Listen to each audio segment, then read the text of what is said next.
Bien, nos encontramos una vez más para llevar a cabo una serie sobre escatología. Estaremos hablando en esta primera parte del video sobre el dispensacionalismo y estaremos prácticamente hablando y examinando cada una de las posturas escatológicas que existen en la actualidad, y nos ha parecido bien iniciar examinando lo que la postura dispensacionalista enseña. Para esto, una vez más, me acompaña el hermano Víctor Arteaga, quien ha sido uno de los que han estado acompañándome a lo largo de esta serie de videos. Y en esta serie estaremos examinando cada una de las posturas. Hermano Víctor, ¿alguna palabra sobre lo importante de este tema y el por qué crees que sea necesario que tengamos un conocimiento básico sobre las posturas escatológicas? Bueno, ¿cómo están? La importancia de estudiar o por lo menos ver los puntos principales en el cual el dispensacionalismo se enfoca es porque esta es una nueva manera de estudiar la Biblia. Digo nueva, aunque tiene más o menos 2 siglos. Todo esto empezó en el siglo XVIII. Con la persona llamada Darby. Sabemos que él vivió en Inglaterra, en Plymouth, pero él creó una serie de doctrinas que luego fueron puestas en una Biblia y que más o menos vamos a estar explicando a través del video. Es importante puesto que sale de la tradicional doctrina que hemos tenido los cristianos prácticamente desde el primer siglo.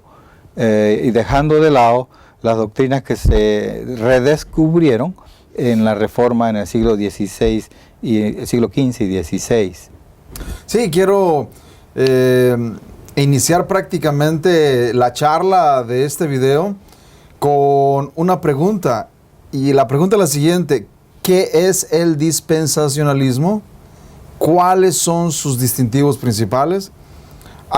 Creo que hay mucha confusión en este aspecto porque hay muchos cristianos que no entienden el dispensacionalismo. Hay muchos cristianos que han llegado a la conclusión que el dispensacionalismo o la fe dispensacional es prácticamente lo que han creído los cristianos evangélicos o protestantes desde los apóstoles. O sea que ellos piensan que el dispensacionalismo ha estado en la iglesia cristiana desde el siglo II o desde el primer siglo, pero no es así. El dispensacionalismo como sistema escatológico es de un origen muy reciente, tan reciente que prácticamente en el año 1830 fue cuando este sistema tuvo su origen. Y tal como Víctor lo ha mencionado, John Nelson Darby fue un elemento clave en el establecimiento de este sistema teológico o escatológico, y que de ahí prácticamente una gran mayoría de iglesias han comenzado a abrazar este sistema escatológico e incluso lo han añadido a sus credos, como el rapto de la iglesia, como el milenio, como algunas otras doctrinas distintivas del dispensacionalismo. Pero hay una doctrina o hay una postura dispensacional que es la más importante de todas. Yo no niego que el rapto sea una enseñanza muy importante para los dispensacionalistas, pero tan importante como la enseñanza del rapto, no es tan importante como la enseñanza principal de este sistema, que es prácticamente la distinción entre Israel y la iglesia. Si le preguntáramos a un teólogo dispensacionalista cuál es el distintivo principal del dispensacionalismo, y si él conoce la postura dispensacional, él nos va a decir que el distintivo principal del dispensacionalismo es la distinción entre Israel y la iglesia. Escuchemos cómo Charles Wrighty expone este punto de la siguiente manera. Él dice lo siguiente: la esencia del dispensacionalismo es la distinción entre Israel y la iglesia. Esta distinción es el resultado de una consistente interpretación literal del texto bíblico. Esta distinción refleja una comprensión de que el principal propósito de Dios es el ser glorificado. Estamos de acuerdo en que las Escrituras nos muestran claramente que el principal fin del ser humano es glorificar a Dios. Y tal como la Confesión de Westminster lo pone en una de sus preguntas, ¿cuál es el fin principal del ser humano? Y la respuesta es: el fin principal del hombre es el glorificar a Dios y disfrutar de Él por siempre. Estamos de acuerdo en esto, en que Dios busca su propia gloria, y el hecho de haber creado al ser humano es para que el ser humano le dé gloria a Él y solamente a Él.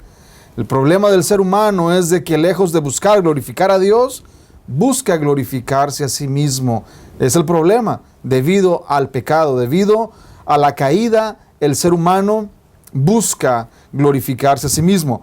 No tenemos problemas en esta definición de que el principal propósito de Dios es el ser glorificado. En esto estamos de acuerdo con el dispensacionalismo. Pero donde no estamos de acuerdo es cuando afirman que existe una distinción entre Israel y la iglesia, y que esta distinción es el resultado de una consistente interpretación literal del texto bíblico. Quiero decir aquí de entrada que no existe ningún cristiano, ningún teólogo o erudito, por muy conocedor que sea del texto sagrado, por mucho que sepa o conozca, no hay nadie que pueda atreverse a interpretar el texto bíblico de manera estrictamente literal y de manera consistente. No existe nadie, por la razón de que la Biblia debe ser interpretada de acuerdo al lenguaje que usa. La Biblia fue escrita de diferentes maneras. Usa un lenguaje metafórico. La Biblia usa lenguaje poético. La Biblia usa diferentes tipos de lenguaje. Y de acuerdo al lenguaje que la Biblia usa, de acuerdo a ese lenguaje debe ser interpretado. Por ejemplo, si nosotros interpretamos la Biblia estrictamente literal, llegaremos a concluir que cuando Cristo dice: yo soy la puerta, yo soy la vid, vosotros sois los pámpanos. Cuando Cristo dice: yo soy la luz del mundo. Si el cristiano interpreta esas palabras de manera estrictamente literal, va a terminar creyendo que Cristo realmente es una puerta de madera con bisagras. O cuando Juan dijo: he aquí el Cordero de Dios, terminaríamos creyendo que entonces Cristo es un cordero literal con pezuñas, lana y 4 patas, lo cual es totalmente incorrecto. Por lo tanto, no podemos interpretar la Biblia consistentemente literal. De manera consistentemente literal es imposible hacerlo. Tenemos que interpretarla de acuerdo al lenguaje que ella usa. Víctor, ¿algún comentario sobre esto? Sí, estamos analizando en parte la diferencia entre los judíos y la iglesia.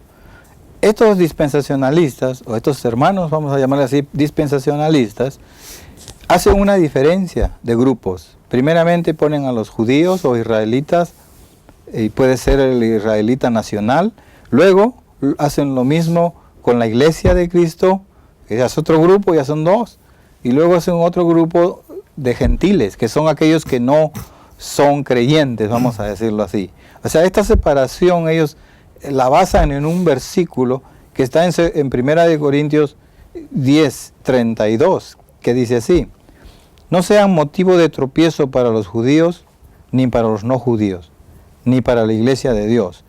Ellos tienen muchos más versículos con que apoyarse en su manera de interpretación, pero en este versículo ellos ponen la idea de que el pueblo de Israel es uno y la iglesia es otro, de tal manera que las profecías y las afirmaciones que se hacen en la Biblia no afectan necesariamente a los dos grupos, o afectan a los judíos israelitas o a la iglesia, pero no a los dos. Entonces ellos basan toda su diferencia dispensacionalista en esta idea de que la iglesia es una y el pueblo de Israel es otro. Y ellos hacen una mezcla porque a veces hay judíos, los primeros en la iglesia de Cristo fueron judíos, fueron israelitas, la mayoría de todos los apóstoles, y hacen esa diferencia ellos de que son otros, son otro grupo de donde se va a afectar en una parte las profecías, más bien para los judíos que para la iglesia. Ese es un punto que ellos tienen en consideración para toda su teología. Así es. Charles Ryrie y otros dispensacionalistas que son prácticamente los teólogos importantes del dispensacionalismo han establecido claramente que la doctrina distintiva del dispensacionalismo es una distinción marcada entre Israel y la iglesia. Básicamente, esta es la piedra angular sobre la cual descansa todo el sistema dispensacional. Si alguien puede remover ese fundamento, todo el sistema dispensacionalista se cae al suelo, porque la base fundamental de todo su sistema es que existe una separación, una distinción entre Israel y la iglesia. Y en estos videos estaremos mostrando que la palabra de Dios no hace tal distinción. La Biblia claramente y de manera consistente nos enseña que el Israel del Antiguo Testamento no tiene ninguna diferencia con el Israel del Nuevo Testamento. Y ese Israel del Nuevo Testamento son todos aquellos lavados y comprados con la sangre de Cristo. Es el Israel del Nuevo Testamento. La iglesia de Cristo del primer siglo estaba compuesta por su mayoría de judíos, judíos de raza, que eran creyentes, que eran cristianos.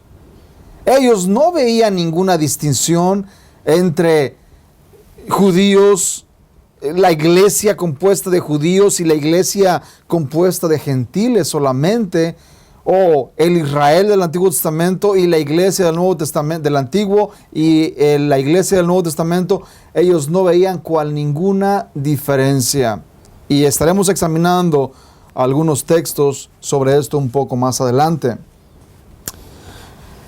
Todas las otras doctrinas que son únicas de este sistema se desprenden de esta principal premisa, que Israel siempre será diferente a la iglesia aún después que Cristo venga, aún después que Cristo regrese a esta tierra.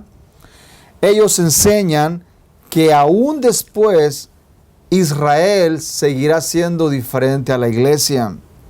Este concepto ha llevado a creer que Dios tiene dos planes. Uno para Israel, el Israel terrenal, y el otro para la iglesia, la cual, según ellos, es de origen celestial. Y Israel es de origen terrenal. Y por lo tanto, Dios tiene un plan para el Israel terrenal y Dios tiene otro plan para la iglesia que es celestial. Y al hacer esto, ellos consciente o inconscientemente, dividen al pueblo de Dios. No solamente eso, pero si creemos esto, genera terribles problemas que estaremos examinando a lo largo de estos videos.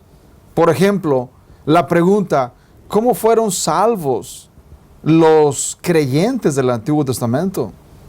¿Cómo fueron salvos? ¿Por obras? ¿De qué manera ellos fueron salvos? No hay nadie que pueda ser salvo por obras o por guardar la ley.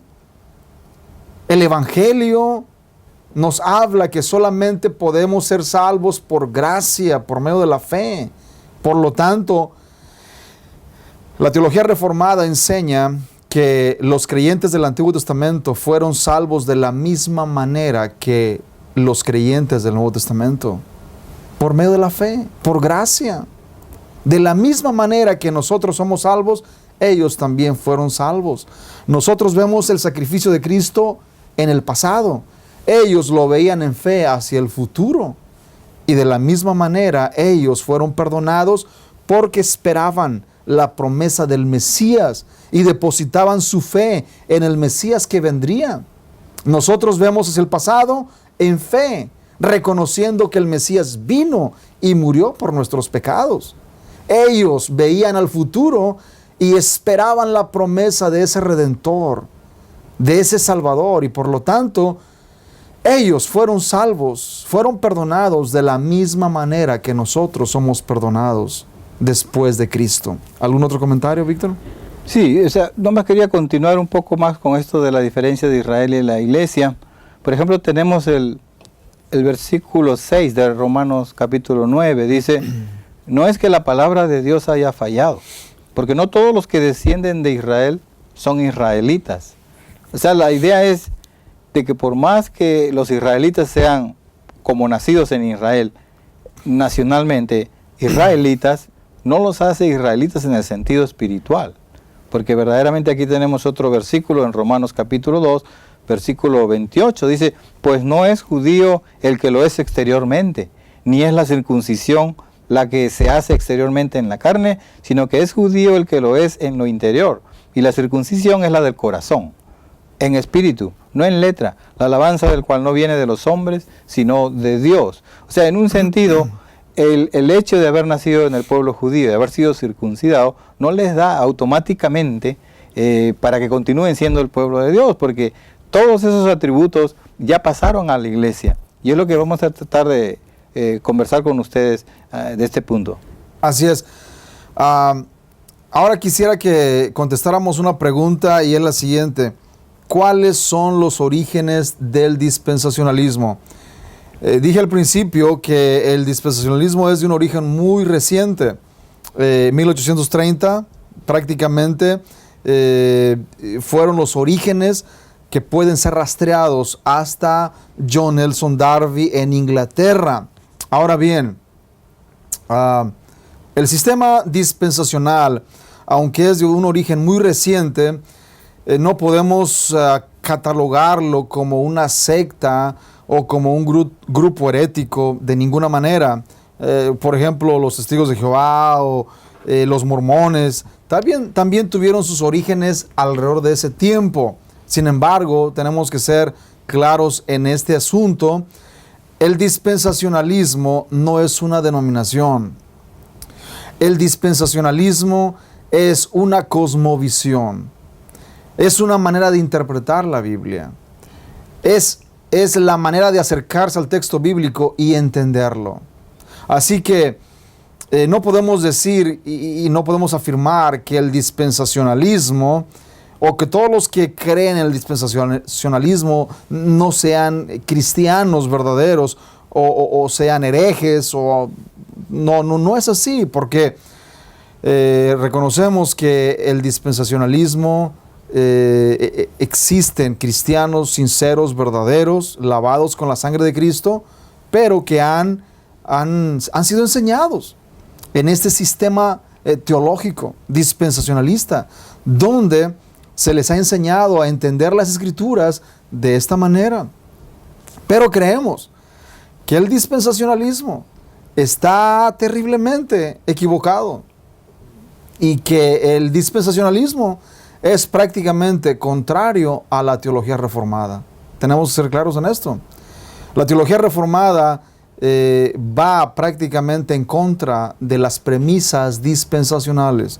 Y en lo personal me sorprendo en que existan cristianos que se llamen reformados y que todavía sostengan el dispensacionalismo. Eso es una gran inconsistencia, una inconsistencia terrible, debido a que cuando uno es reformado, uno debe interpretar las escrituras basados en las premisas reformadas. Y las premisas dispensacionales son completamente opuestas a las premisas reformadas. Así que puede ser que alguien como John MacArthur es reformado en soteriología, pero en escatología es completamente dispensacional.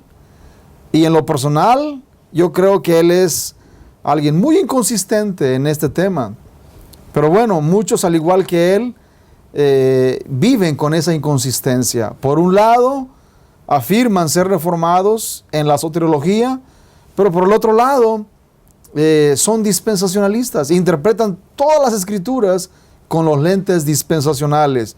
Y esto es algo que debemos tratar de dilucidar de la mejor manera posible y mostrar que es una gran inconsistencia. Decir que somos reformados, pero sostener todavía las premisas dispensacionales. ¿Algún comentario más, Víctor? Sí, quería decir también que debemos tener una idea de la historia que estaba ocurriendo en esa época en que salió el dispensacionalismo con Nelson Darby, irlandés. Lo queremos decir porque ¿qué estaba ocurriendo en ese siglo XIX? Vinieron muchas cosas aparentemente nuevas, entre comillas. Por ejemplo, la filosofía estaba ya abiertamente avanzada en pequeños libritos y lamentablemente la mayoría de filósofos de la época en Europa eran ateos o eran contrarios a la palabra de Dios. Entonces todo esto llenó un ambiente así enrarecido, vamos a decir, un ambiente no cristiano, más bien liberal, y quizás esta parte de la filosofía que estuvo en ese tiempo, el racionalismo, que sustentaba que para creer algo tengo que comprobarlo con mi mente, y mi mente tiene que asentir, tiene que ser algo que se da, no es algo idealista. En otras palabras, estaban dejando de lado muchas partes de la Biblia, de tal manera que salieron muchos teólogos en esa época hablando cosas o negando cosas de la Biblia, especialmente las cuestiones sobrenaturales. Podría decir también que no solamente había este racionalismo, pero salieron grupos, como lo estuvo mencionando David, de los testigos de Jehová, los mormones, los adventistas del séptimo día y otros grupos pequeños, pero qué casualidad que también en esa época salió el dispensacionalismo con una nueva doctrina teológica. Su antagonista, como lo estuvo mencionando David, también es la teología reformada, o también llamada teología del pacto, yo diría, o de los pactos, porque está basada en los pactos que ha hecho Dios con el hombre a través de la Biblia, a través de la historia. Podemos decir entonces que la teología dispensacionalista es nueva, en un sentido, entre comillas, ha arrastrado a muchas denominaciones, porque no es denominacional, no pertenece a una sola, pero pertenece a muchas denominaciones de diferentes basamentos filosóficos bíblicos. Tenemos que hablar de esto porque es algo que preocupa y vamos a verlo a la luz de la Escritura. Sí, es necesario mencionar, por ejemplo, también, Víctor, que el dispensacionalismo prácticamente es premilenial. Necesariamente es premilenial, pero no todos los premilenialistas son dispensacionalistas. O sea, el premilenialismo histórico tuvo sus orígenes muy temprano en la historia de la iglesia, y el premilenialismo tal como sistema escatológico es diferente en muchos aspectos al dispensacionalismo, pero también concuerdan en un tema importante, que ellos creen que el milenio será literalmente y que tendrá lugar después de que Cristo venga a esta tierra. Ahí es donde dispensacionalistas y premilenialistas concuerdan en que ellos creen que el milenio será literal y que tendrá lugar después de que Cristo regrese a este mundo. El premilenialismo histórico rechaza muchos de los postulados del dispensacionalismo debido a que los encuentra carentes de apoyo bíblico.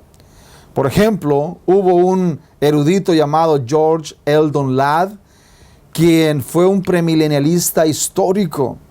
Él criticó duramente al dispensacionalismo, lo criticó duramente.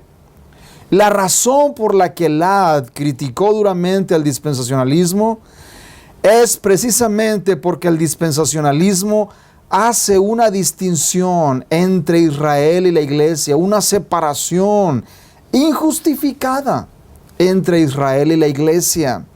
Y al hacer esta separación, de ahí surgen muchas otras enseñanzas que alejan a la persona de lo que las enseñanzas de la palabra de Dios claramente nos dicen. Entonces, estos eruditos, estos teólogos premilenialistas históricos han estado en contra del dispensacionalismo en muchos aspectos, aunque estén de acuerdo en esta premisa de que el milenio será literal y de que tendrá lugar después que Cristo vuelva por segunda vez a esta tierra. Quiero mencionar los nombres de aquellos líderes que fueron claves en Inglaterra para fomentar el dispensacionalismo, y aquellos líderes que fueron claves aquí en este país, en Estados Unidos, y que impulsaron el sistema dispensacional desde aquí, desde Norteamérica. Algunos nombres como John Nelson Darby, Samuel Tregelles y Henry McIntosh fueron algunos de los personajes claves que le dieron forma a este sistema interpretativo. Sus escritos influyeron en líderes norteamericanos tales como Dwight L. Moody. Muchos están familiarizados con este nombre de Dwight L. Moody, un evangelista bastante famoso, quien fue el fundador de la escuela Moody en Chicago y quien fuera un evangelista internacional, quien tuvo una influencia tremenda en varios países. Bueno, Dwight L. Moody fue uno de los que abrazaron el sistema dispensacionalista y quien fue influenciado por los líderes británicos que ya mencioné, como John Nelson Darby y Samuel Tregelles y Henry McIntosh. Ahora bien, el otro que tuvo una influencia en Estados Unidos fue C.E. Scofield. Este hermano, C.E. Scofield, también tuvo un impacto en el continente americano, especialmente en Estados Unidos y Latinoamérica, debido a una Biblia que es la Biblia anotada de Scofield. Esta Biblia prácticamente es la responsable de popularizar el dispensacionalismo en muchas partes de Latinoamérica y de todo el mundo, podríamos decirlo. Así que C.E. Scofield fue un elemento clave en la popularización de este sistema interpretativo. Uno de los que fueron grandemente influenciados por las enseñanzas de C.E. Scofield fue Louis Sperry Chafer, quien eventualmente fundó un seminario, el Evangelical Theological College, ahí en Dallas, al que posteriormente se le cambió el nombre como el Seminario Teológico de Dallas. Este líder, un líder bastante importante en la historia dispensacionalista, Louis Sperry Chafer, fue un líder clave que impulsó el dispensacionalismo y fundó un colegio, y ese colegio hasta la fecha es un semillero de dispensacionalistas en Dallas. Prácticamente este seminario ha sido clave. Ahora bien, quiero mencionar rápidamente que el dispensacionalismo está siendo cambiado y a lo largo de la historia, de su historia, 2 siglos de historia que tiene, ha cambiado bastante. Y uno de los cambios más recientes es lo que están haciendo los profesores del seminario de Dallas, como Darrell Buck, Craig Blazing y algunos otros más, como Saucy, por ejemplo, que están promoviendo el dispensacionalismo progresivo. Este es un cambio al dispensacionalismo clásico y ahora ellos están proponiendo un cambio debido a que se dan cuenta que las premisas dispensacionalistas clásicas no pueden ser sostenidas bíblicamente. Y ellos han formulado algo diferente que ahora prácticamente se acerca un poco más a la teología reformada, aunque en realidad todavía continúan con algunos distintivos, como la iglesia va a pasar por la tribulación, el anticristo, el rapto, el milenio será literal y cosas por el estilo. Todavía ellos la siguen sosteniendo. Es interesante esta postura, aunque en realidad no tiene muchos adherentes, debido a que esto no impacta a los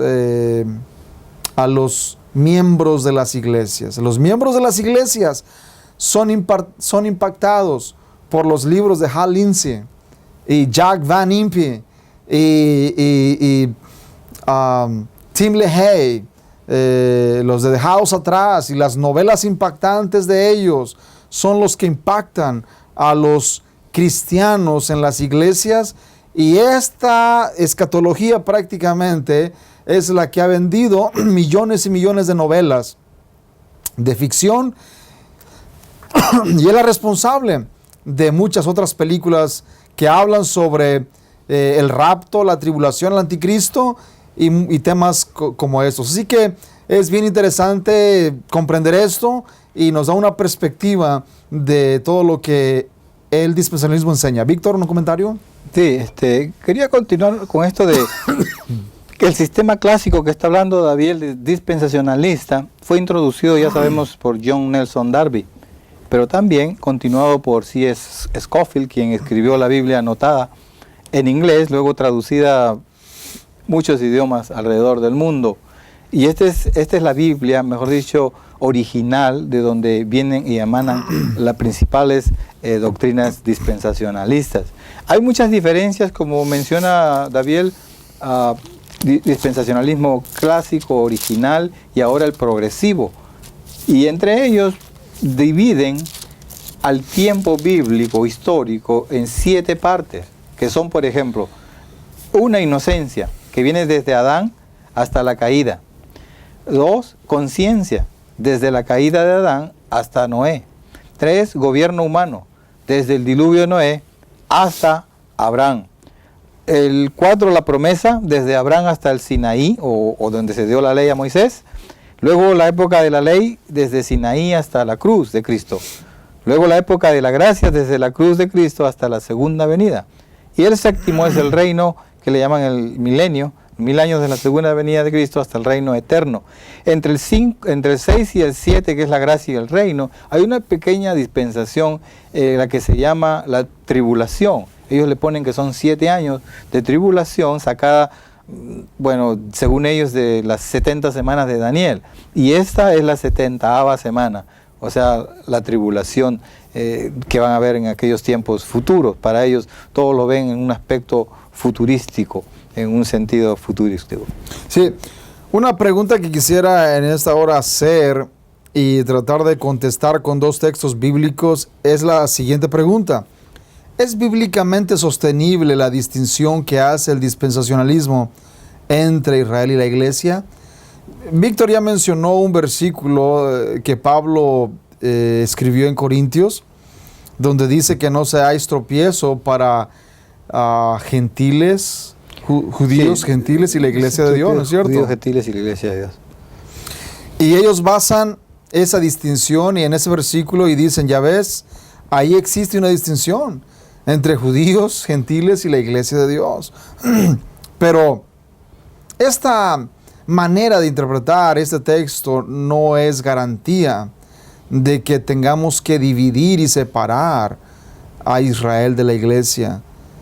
Tenemos que examinar todos los textos y darnos cuenta de lo que ellos nos hablan. Y para eso yo quisiera que miráramos dos textos, que examináramos dos textos. El primero se encuentra en Efesios 2, del 11 al 22. Y veamos lo que dice y ojalá y nos demos cuenta que esos versículos claramente echan por tierra la idea de que Israel es diferente a la iglesia. Dice, por tanto acordaos de que en otro tiempo vosotros los gentiles, en cuanto a la carne, erais llamados sin circuncisión por la llamada circuncisión hecha con mano en la carne. En aquel tiempo estabais sin Cristo, alejados de la ciudadanía de Israel. Notemos bien todos esos términos que Pablo usa. En aquel tiempo estabais sin Cristo, alejados de la ciudadanía de Israel y ajenos a los pactos de la promesa, sin esperanza y sin Dios en el mundo. Pero ahora en Cristo Jesús, vosotros que en otro tiempo estabais lejos, habéis sido hechos cercanos por la sangre de Cristo. Porque Él es nuestra paz, que de ambos pueblos hizo uno, derribando la pared intermedia de separación, aboliendo en su carne las enemistades, la ley de los mandamientos expresados en ordenanzas, para crear en sí mismo de los dos un solo y nuevo hombre, haciendo la paz, y mediante la cruz reconciliar con Dios a ambos en un solo cuerpo, matando en ella las enemistades. Y vino y anunció las buenas nuevas de paz a vosotros que estabais lejos y a los que estaban cerca, porque por medio de él los unos y los otros tenemos entrada por un mismo espíritu al Padre. Así que ya no sois extranjeros ni advenedizos, sino conciudadanos de los santos y miembros de la familia de Dios, edificados sobre el fundamento de los apóstoles y profetas, siendo la principal piedra del ángulo Jesucristo mismo, en quien todo el edificio bien coordinado va creciendo para ser un templo santo en el Señor, en quien vosotros también sois juntamente edificados para morada de Dios en espíritu. Claramente vemos en estos versículos que para el apóstol Pablo no existían dos pueblos distintos. No existía el pueblo de Israel y la iglesia. El apóstol Pablo claramente une a dos grupos étnicos en un solo cuerpo, que es la iglesia. A judíos, étnicamente judíos, a étnicamente gentiles, los une en un solo cuerpo.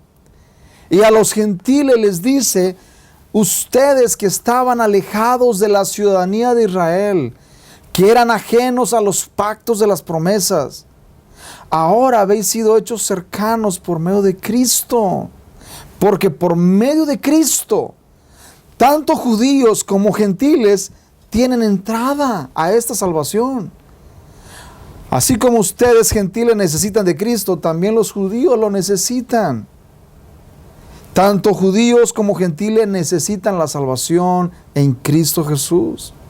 Por lo tanto, no hay tal cosa como salvación por sangre o salvación por pertenecer a la raza judía. No hay tal cosa. Ninguna persona es salva por ser judío. Pablo no aceptaba tal enseñanza. Cristo no aceptaba tal enseñanza. Ninguno de los apóstoles. Es más, Cristo llamó a los escribas y fariseos y líderes religiosos, vosotros sois de vuestro padre el diablo. A los judíos que eran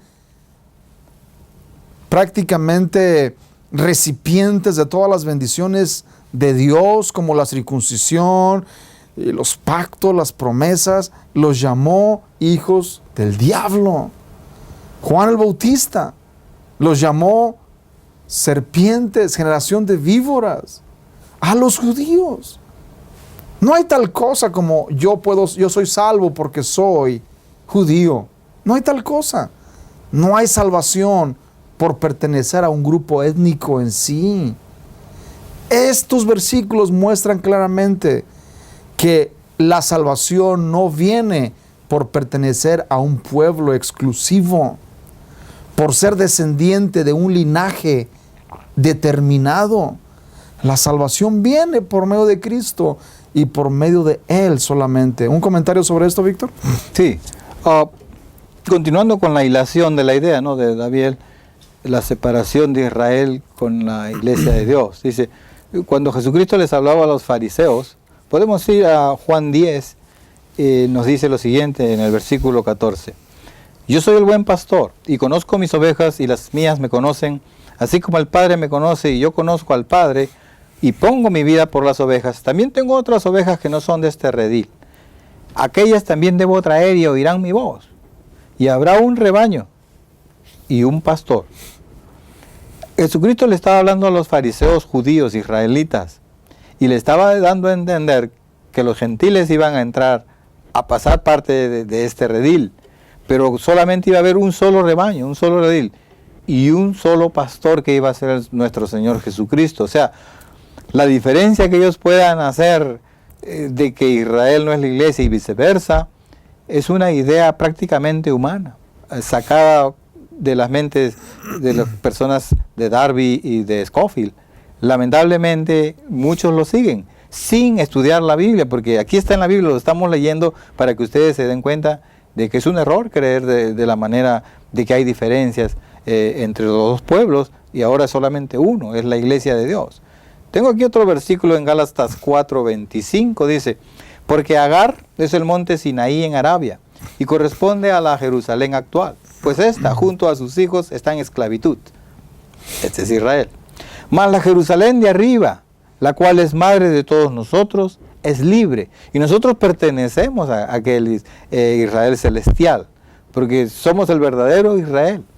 Ya no se toma en cuenta para nada más adelante en la Biblia la idea de un Israel en la tierra, o sea, en la tierra santa, como le llaman.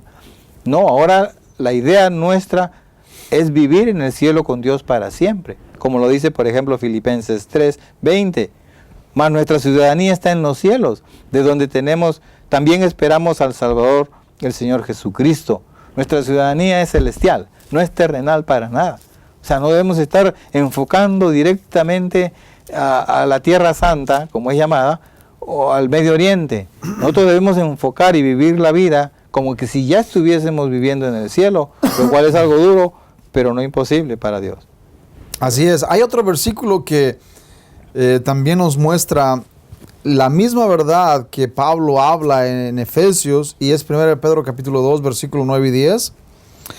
Ahí en estos versículos encontramos claramente una vez más cómo Pedro habla a los gentiles y los toma como pueblo de Dios. No los toma como un pueblo separado a Israel. No, los toma como el pueblo escogido de Dios. Escuchen lo que dice. Mas vosotros sois linaje escogido, real sacerdocio, nación santa, pueblo adquirido por Dios, para que anunciéis las virtudes de aquel que os llamó de las tinieblas a su luz admirable. Vosotros que en otro tiempo no erais pueblo, pero que ahora sois pueblo de Dios, que en otro tiempo no habíais alcanzado misericordia, pero ahora habéis alcanzado misericordia. Pedro usa un lenguaje pactal, ¿no es cierto, hermano Víctor? Un lenguaje pactal, del pacto. Y se lo aplica a los gentiles incircuncisos.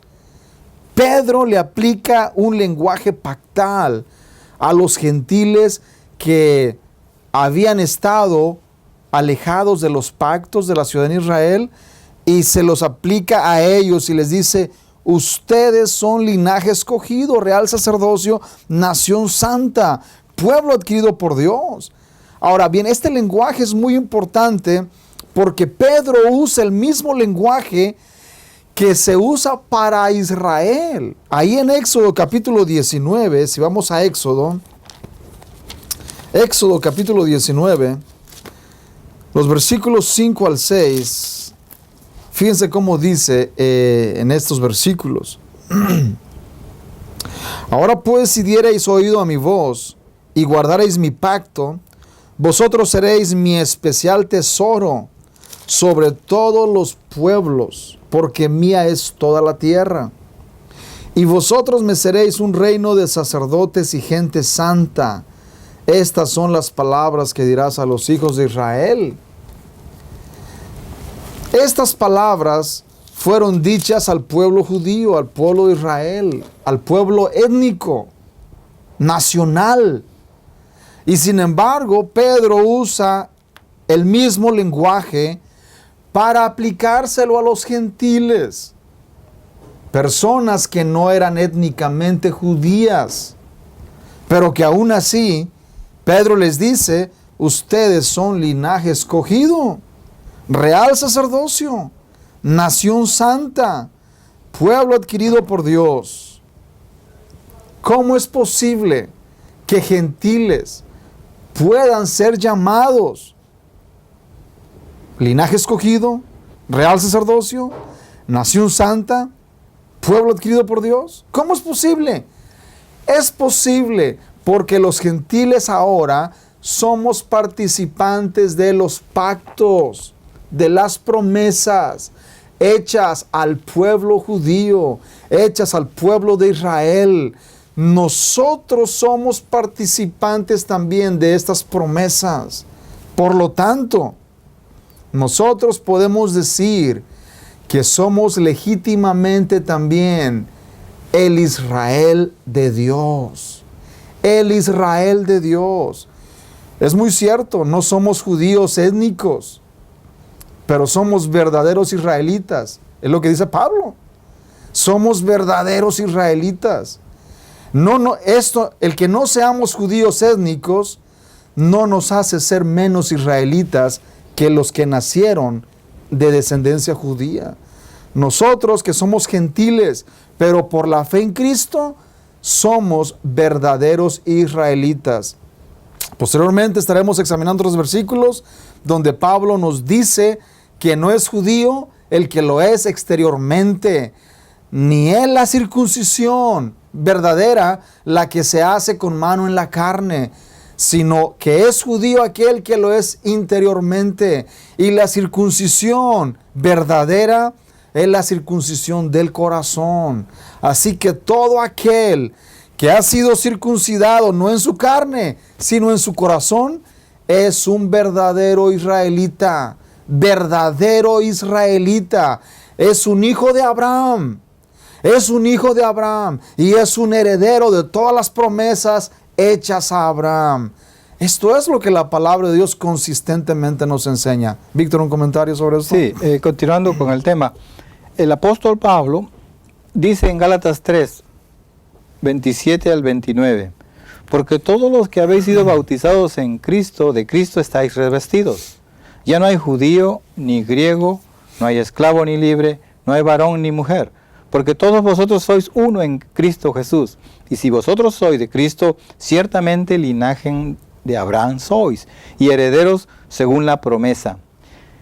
El esclavo sigue siendo esclavo, la mujer sigue siendo mujer, el hombre sigue siendo hombre, el judío sigue siendo judío, el gentil sigue siendo gentil.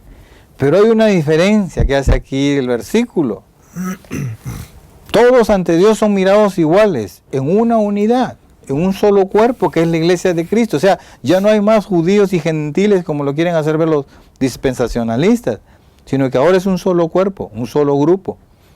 La idea esta de separación dispensacionalista en realidad saca fuera de la Biblia un pensamiento filosófico errado. Eso es lo que queremos decir de la dispensación. Pero también les quería decir algo más. Hay una frase que se repite una y otra vez en el Antiguo y en el Nuevo Testamento, que es la siguiente. En 2 Corintios capítulo 6, versículo 16 dice: ¿y qué de acuerdo puede haber entre el templo de Dios y los ídolos? ustedes son el templo del Dios viviente. Ya Dios lo ha dicho, habitaré y andaré entre ellos, y yo seré su Dios, y ellos serán mi pueblo. Esta frase es una cita bíblica del Antiguo Testamento, lo que da a entender que esta frase que les repito, yo seré su Dios y ellos serán mi pueblo, se repite para los dos pueblos, para Israel y para la iglesia misma. Así es. Dice el versículo 17, por lo tanto, el Señor dice, salgan de en medio de ellos y apártense, no toquen lo inmundo, yo los recibiré, y seré un padre para ustedes, y ustedes serán mis hijos y mis hijas, lo ha dicho el Señor Todopoderoso. Esta frase tiene un origen del pacto de Dios, como estuvo hablando David, porque ahora vivimos bajo esa teología del pacto, de los pactos de Dios. Tenemos nuestras familias y las criamos en medio de la iglesia, de acuerdo al pacto de Dios que ha hecho con su pueblo, con la iglesia. No necesariamente de acuerdo a lo que yo quiero pensar o David, o de acuerdo a lo que la denominación pueda decir, o las denominaciones, sino a lo que dice la Biblia. Es lo que estamos explicándole una y otra vez. Así es, y es lo que Pedro menciona en el versículo 10 que leí, dice, vosotros que en otro tiempo no erais pueblo, pero que ahora sois pueblo de Dios.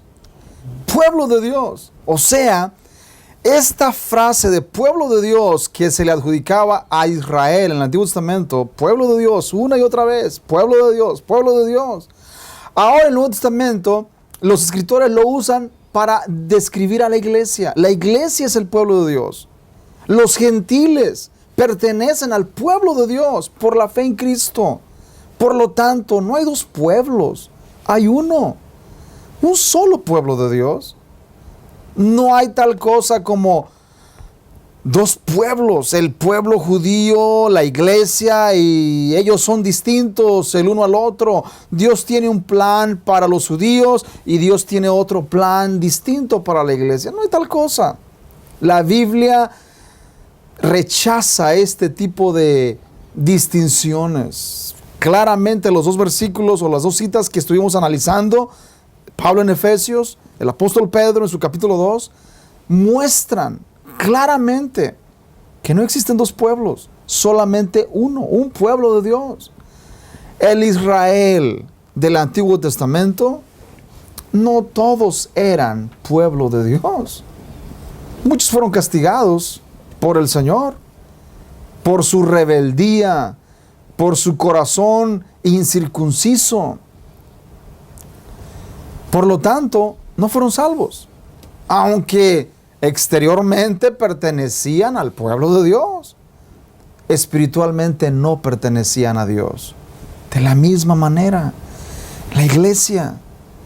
Muchos pueden estar físicamente dentro de la iglesia, pero espiritualmente no pertenecer al Señor. Pertenecer a una congregación, pero espiritualmente no pertenecerle a Cristo. Exactamente como fue en el tiempo del pueblo de Israel, del tiempo del Antiguo Testamento. Muchos judíos estaban dentro del pacto, fueron circuncidados, participaban del Cordero Pascual, todas las bendiciones del pacto, y no conocían al Dios verdadero. Eran desobedientes, rebeldes, incircuncisos de corazón, y los profetas los amonestaban una y otra vez, y ellos continuaban en su desobediencia. De la misma manera, muchos pueden beneficiarse visiblemente de la iglesia, pertenecer a la iglesia, pero no pertenecer a Cristo. Y es lo mismo, es exactamente igual. No ha cambiado, nada ha cambiado. Lo único que ha cambiado es que antes los sacrificios de animales se hacían para expiar los pecados, pero ahora el sacrificio de Cristo ha sido suficiente para expiar nuestros pecados. Así que con esto concluimos y estaremos continuando en la segunda parte de este video. Y esperamos que estos pensamientos sean de bendición. ¿Algún breve comentario más para terminar, Víctor? Sí, de todas maneras, porque hemos estado hablando de un sistema que nosotros pensamos, y muchos otros, de que no es escritural. Bíblicamente no tiene un apoyo sostenible. Pero también hemos hablado de los judíos, de Israel, hemos hablado de algunas personas Nosotros no estamos en contra literalmente de estas personas en el sentido de erradicarlos, porque son hermanos. Estamos en contra de la doctrina que enseñan. Esa es una diferencia muy grande. ¿Por qué? Porque no está basada en la Biblia. Ahora bien, en cuanto al pueblo judío de Israel que está existiendo actualmente en el Medio Oriente, nosotros no lo odiamos, como dicen muchos dispensacionalistas acerca de aquellos que pensamos diferentes. Realmente no es lo que nosotros queremos hacer. Nos llaman que somos la teología del reemplazamiento, o sea, del reemplazo, antisemitas, o cuestiones A o B así, y nos atacan literalmente. Pero yo pienso que le tenemos amor. Pensamos que el pueblo judío está sufriendo ahí porque está rodeado de enemigos. Y en parte estamos con él porque realmente es un abuso a una nación pequeña. Pero en cuanto a lo espiritual, a la Biblia, ahí tenemos una gran discordancia. Así es. Pero sí los amamos a ustedes que nos están viendo, hermanos y hermanas, y también amigos, pero también amamos a los judíos como pueblo y como nación. Así es. Pues con esto nos despedimos. Dios me los bendiga y nos vemos en el próximo video. Dios les bendiga.